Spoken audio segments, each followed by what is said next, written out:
গেল, বিষ্ণু ইসলাম হিজরত করে মদিনায় চলে গেলেন। সুবহানাল্লাহ। কিন্তু মতিম যে বিশ্বনবীর উপকার করছে এটা বিশ্বনবী ভুলে নাই। আমাদের অনেকে আছে উপকার করার পরে আর খেয়াল থাকে না, খাওয়ার পরে গলা দিয়ে নামলে আর খেয়াল থাকে না, এরকম আছে না নাই? আমার নবী ভুলে নাই। বদরের প্রান্তরে 70 জন কাফেরকে যখন বন্দী করে বিশ্বনবীর সামনে হাঁটু গেড়ে দাঁড় করানো হলো, বসানো হলো, 70 জন কাফের। কয়জন?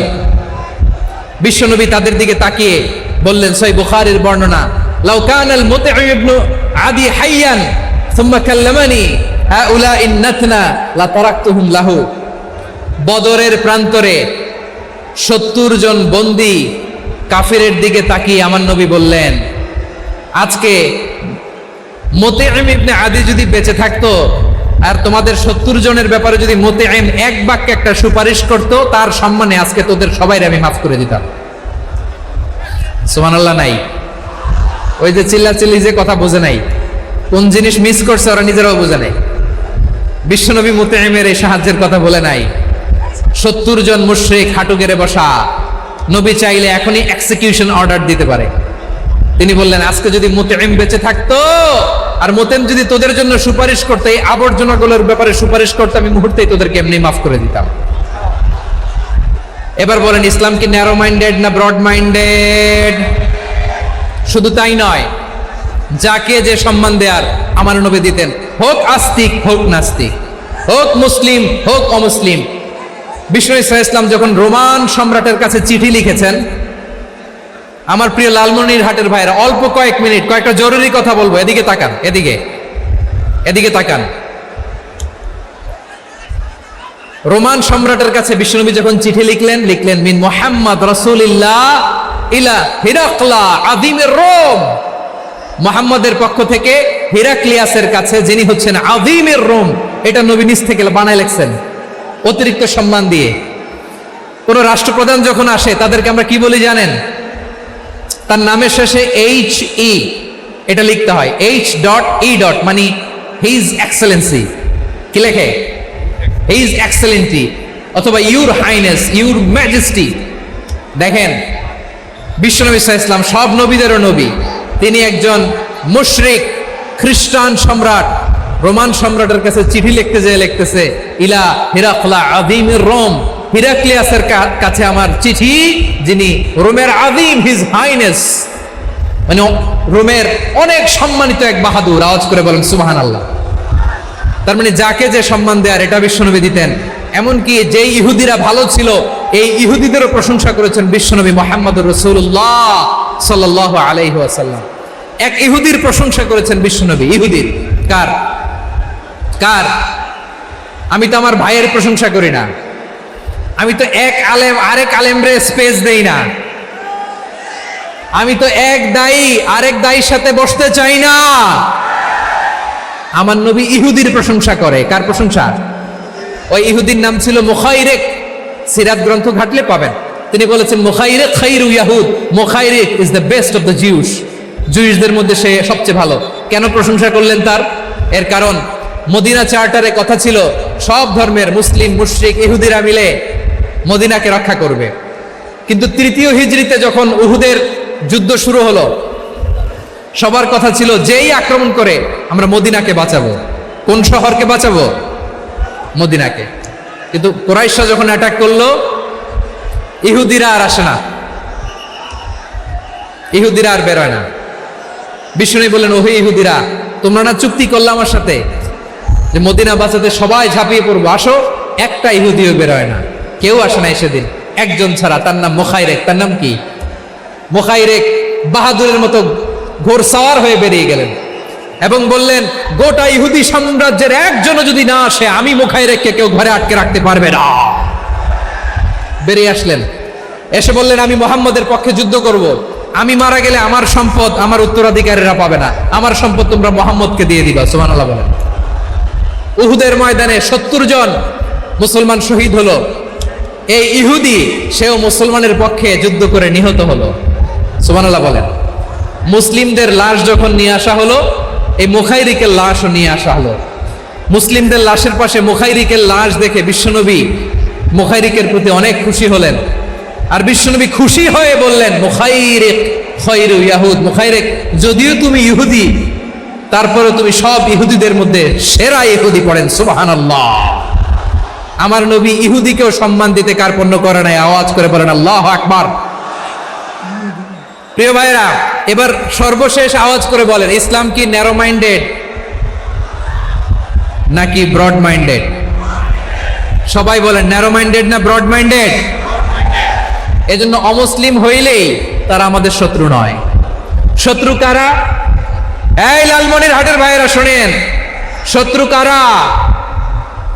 যে সমস্ত অমুসলিম আমাদেরকে নিশ্চিহ্ন করে দিতে চায়,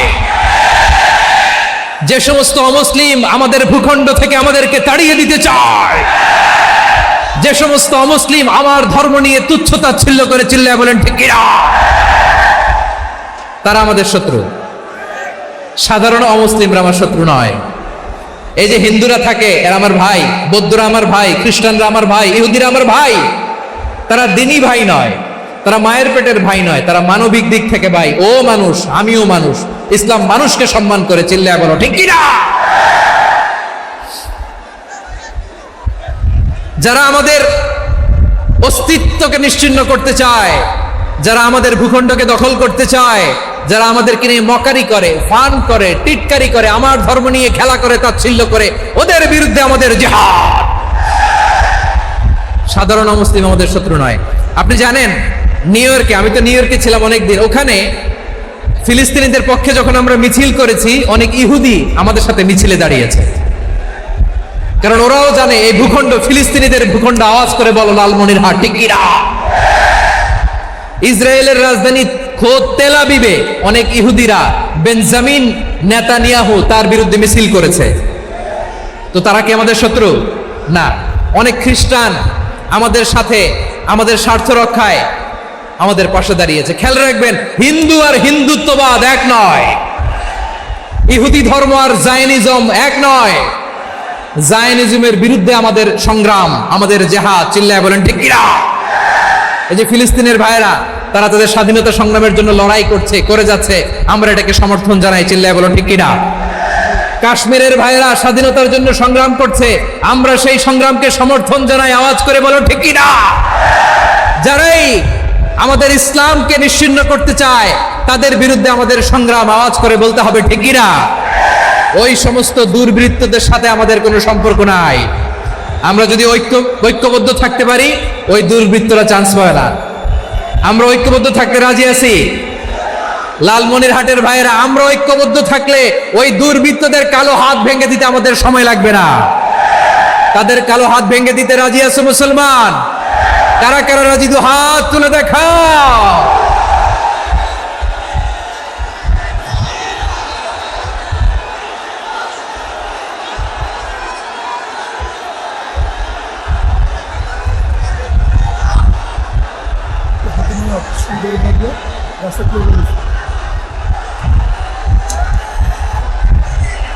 আমার প্রাণপ্রিয় লালমনিরহাটের ভাইয়েরা, শত্রু কাফের আর অশত্রু কাফেরের মধ্যে পার্থক্য আছে না নাই?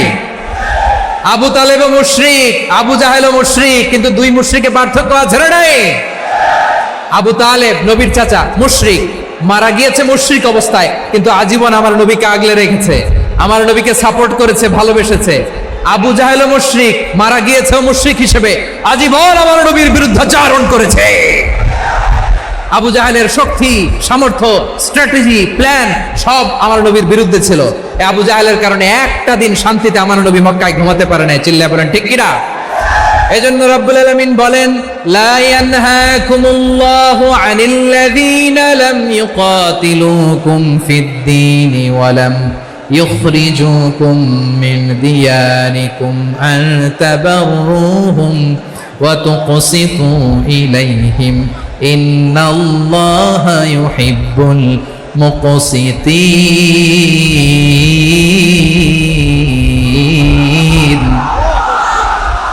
আল্লাহ বলে, গোলামেরা শোনো শোনো, যে সমস্ত অমুসলিম তোমাদের সাথে ধর্মযুদ্ধে লিপ্ত হয় না, তোমাদের বিরুদ্ধে যে সমস্ত অমুসলিম অস্ত্র ধরে না, যে সমস্ত মুসলিম তোমাদেরকে তোমাদের জন্মস্থান থেকে, ভূখণ্ড থেকে তাড়িয়ে দেয় না, তাদের সাথে ভালো আচরণ করতে আমি আল্লাহ নিষেধ করি নাই, তাদের সাথে সদাচরণে কোনো নিষেধাজ্ঞা নাই, বরং তাদের সাথে সদাচরণ করো, এটাই আমি আল্লাহ চাই।